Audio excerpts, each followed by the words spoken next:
Bismillahirrahmanirrahim. Dans cette vidéo, nous allons parler de la personnalisation du logiciel Dev C++ 5.5.1 et des différents types en langage C.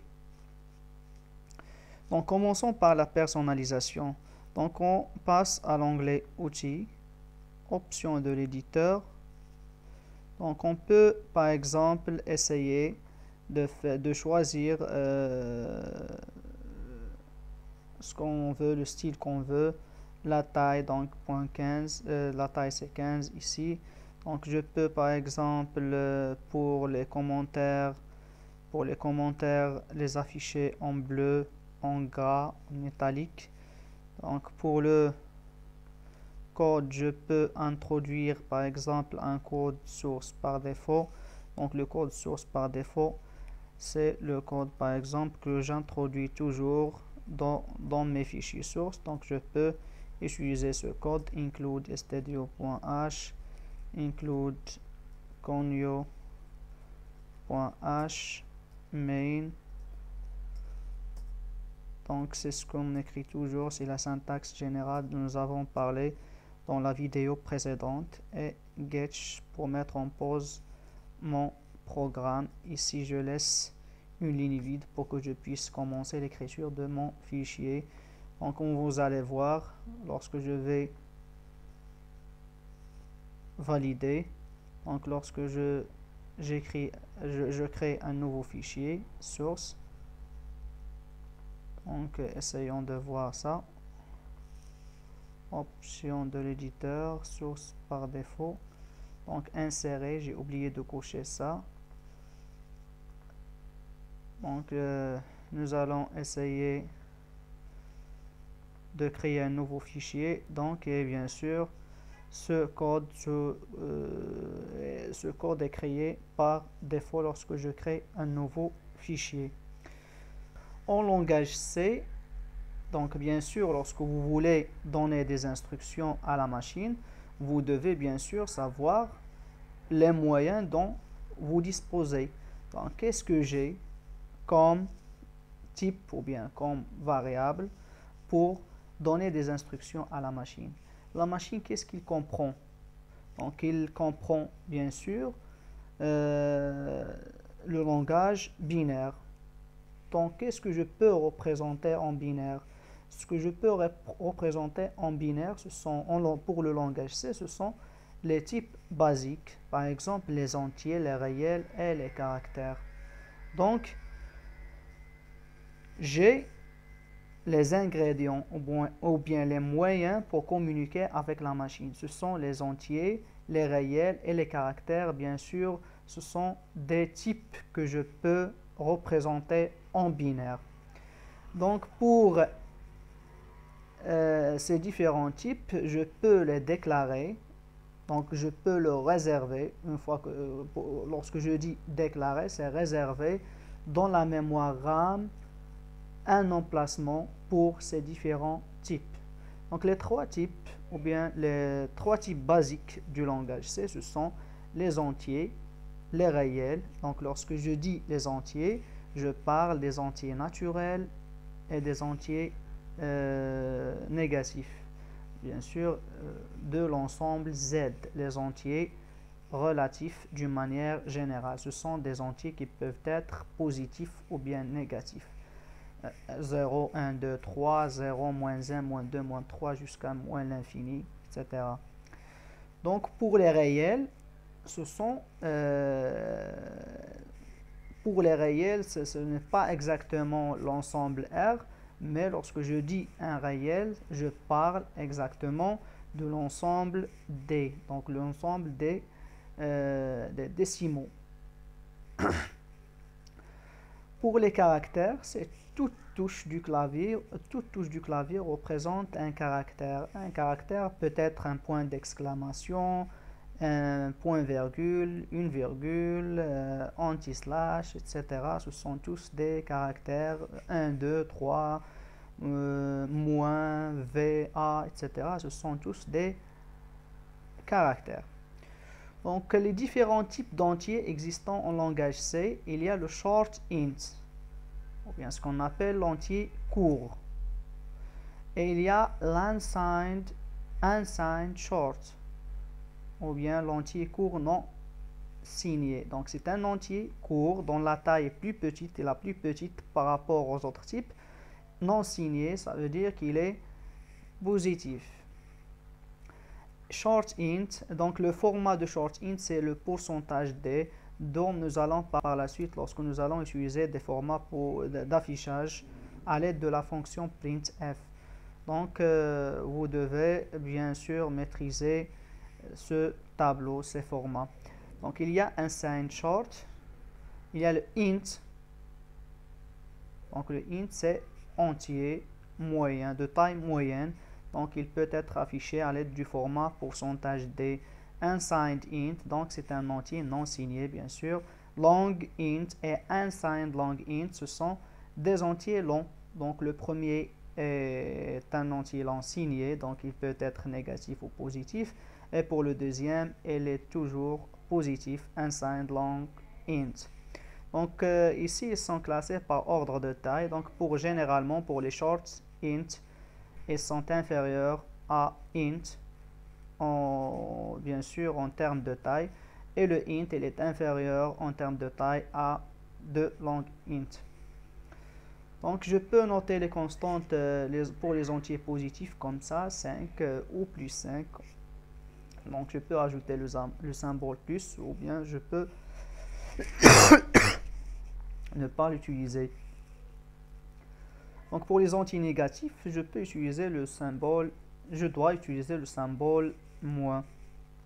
Donc ceci est dit pour les entiers. Pour les réels, donc il y a les floats, dans le format pourcentage f, pourcentage e, pourcentage g, etc.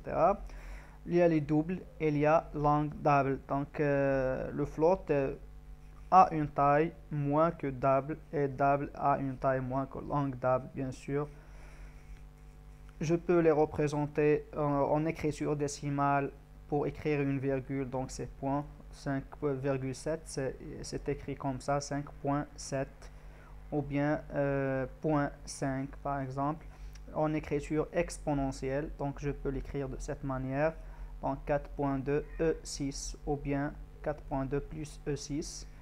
Ou dans le cas d'une puissance négative, donc je peux l'écrire de cette manière, 5.e moins 7. Donc ça ne nous intéresse pas beaucoup. Donc pour les caractères, il y a les chars, il y a les unsigned chars. Donc le format généralement qu'on utilise pour les chars, c'est le pourcentage C. Et parfois on peut utiliser le pourcentage D.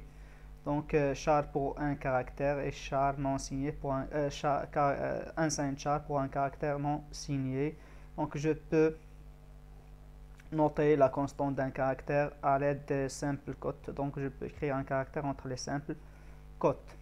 Donc ce que vous devez retenir, c'est déclarer un entier, donc int, un réel à l'aide de float, un caractère à l'aide de char.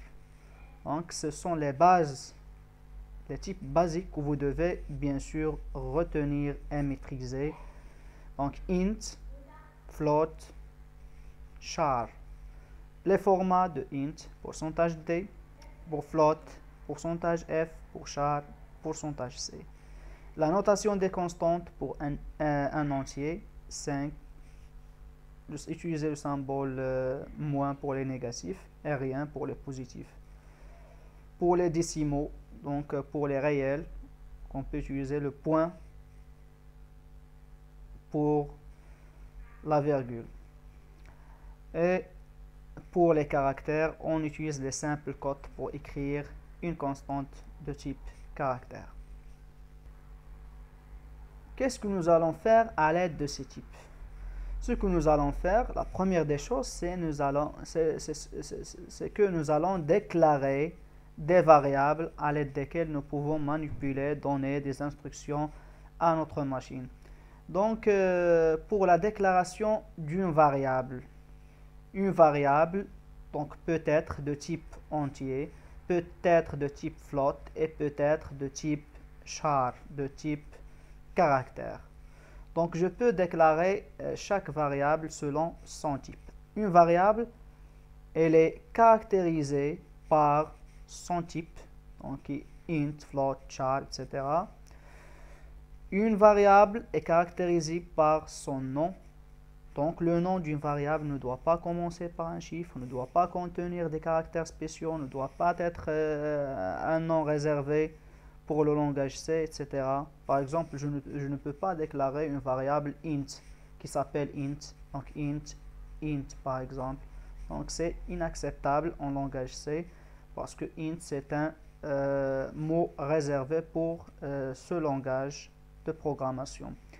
Donc, comme j'ai dit, une variable est caractérisée par son type, son nom, son emplacement mémoire. Lorsque je déclare une variable, je suis en train de réserver en mémoire un emplacement pour cette variable. Donc, bien sûr, pour les entiers, je vais le déclarer de cette manière. Donc, int a étoile. Donc, int a 1 par exemple. Donc ici la variable c'est 1, le nom de la variable c'est A1, son type c'est int. Pour float, float, D1, etc. Donc essayons de voir ça en pratique. Donc j'ai déjà ouvert un nouveau fichier. Donc je peux déclarer une variable par exemple de type int, donc A1. Je peux déclarer une variable de type float, par exemple F1. Je peux déclarer une variable de type char, par exemple C1. Donc pour la déclaration, je peux déclarer plusieurs variables en même temps dans une seule ligne. Donc A1, A2 par exemple, A3, etc. Pour les floats, je peux déclarer donc pas mal de floats, ce que je veux. Donc F2 par exemple. Pour les caractères, la même chose. C2 par exemple. Je peux en même temps initialiser ces variables avec des constantes. Donc par exemple, si je veux initialiser A3 par exemple par la constante, puisqu'il s'agit d'un entier, donc je peux écrire par exemple 5. Donc ici par exemple moins 6. Pour les réels, donc je peux les initialiser à l'aide de 3.7 par exemple, F2 à l'aide de par exemple 9.6. Donc pour les caractères, donc je dois utiliser ici les simples cotes. Donc les simples cotes, et j'écris ce que je veux, donc point d'interrogation par exemple, et puisqu'il s'agit d'un caractère, je peux écrire n'importe quoi. N'importe quelle touche du clavier peut être représentée, peut être stockée dans la RAM sous forme d'un char. Donc, par exemple, j'écris 5. Donc ici, la différence entre ce 5 et celui-là, c'est que celui-là, c'est un entier, donc un entier à l'aide duquel je peux faire plusieurs choses. Je peux faire des opérations arithmétiques, par exemple. Je peux faire la division, la multiplication, etc. Mais pour celui-là, c'est un caractère. Donc pour un caractère, je ne peux pas faire ce type de manipulation que je peux faire à l'aide d'un entier. Donc je peux ici, par exemple, faire la concaténation, etc. Et merci pour votre attention et à la prochaine, Inch'Allah.